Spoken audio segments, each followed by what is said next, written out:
Hello there, today I'm going to be making Desperate Munchie cookies. This recipe first appeared in Keeping It Simple, my second cookbook of note, and we have healthied it up for you a little bit today, and it will be on the Insider Club website with the healthier version. So just to let you know that.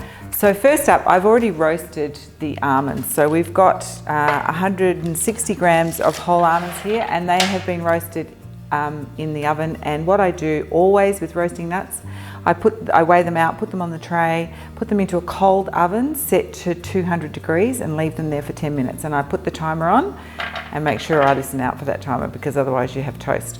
So they have already been done. So we're moving on to the next stage of the recipe, which is to whip the egg whites. So I'm inserting the butterfly in its correct position and putting in 3 or 4 egg whites, I think. From memory, 4 egg whites, there you go. And of course that will slightly vary on weight depending on the size of your egg whites, and a pinch of salt. The pinch of salt just helps the aeration, and I'm using the pink salt flakes that I always like to use. And we're leaving the MC out, and we're going to use heat to whip the egg whites. So we're going for 4 minutes. So it's 1 minute per egg white as a general rule of thumb. I like to do that. And only on 37 degrees, and this will just help the air stay in there, evaporate some of the water. And speed 3, never go above speed 3 with beating egg whites. So we'll come back in a minute.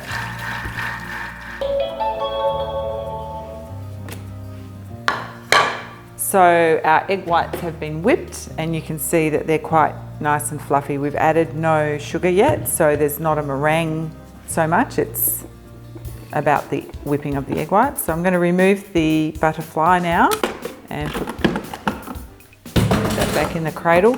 And then what I'm going to do is add the almonds in because I want them on the bottom to chop the best. So they're going in first. And then some coconut, shredded coconut. You need it to be a really nice grainy coconut, not a fine coconut.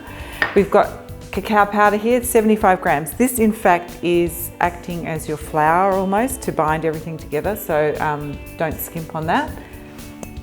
And we are adding coconut sugar instead of icing sugar, which was what the original recipe was.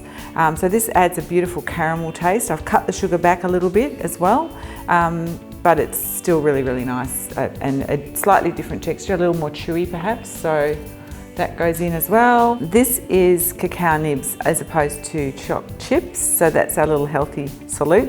When they're roasted in the oven with the cookies, as the cookies cook, they will become quite nice and tasty and taste like chocolate. At the moment they smell quite vinegary because they are raw, and raw cacao nibs are not that pleasant to eat on their own, so you certainly need to roast them to get the flavour. So we're going to put that in as well, so it's quite full.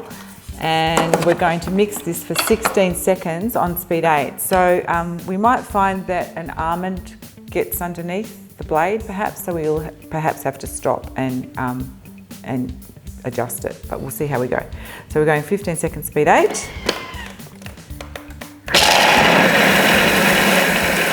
So what we have is a beautiful chunky mixture with the whole almonds in the middle of it. Here or there, little, larger pieces, smaller pieces. And that's what happens when you put whole almonds into a wet mixture or whole nuts into a wet mixture. They won't mill down like flour, which is what we wanted. We wanted it to be a beautiful chunky texture. So now we're going to just spoon the mixture into cookies on the trays. So line a couple of trays, and we're going to get those into the oven, and we're only going to bake them for about between 15 and 18 minutes. And then later on another video, we're going to show you another great use for these cookies. Not that there isn't a fantastic use anyway, but you can see how caramelly they are and how sort of sticky. And because of the egg whites, they will spread a little bit, and we'll get a beautiful, chewy, textured cookie. We'll be back to show you those in a minute. So our cookies are done, Desperate Munchies cookies. The longest time is the cooking time. They're beautiful, they're chewy, they're Moorish, they're gluten-free. And I'm going to show you a few things to do with them in the future. Apart from eat them, of course. You can always eat them. Yum. Gonna love these.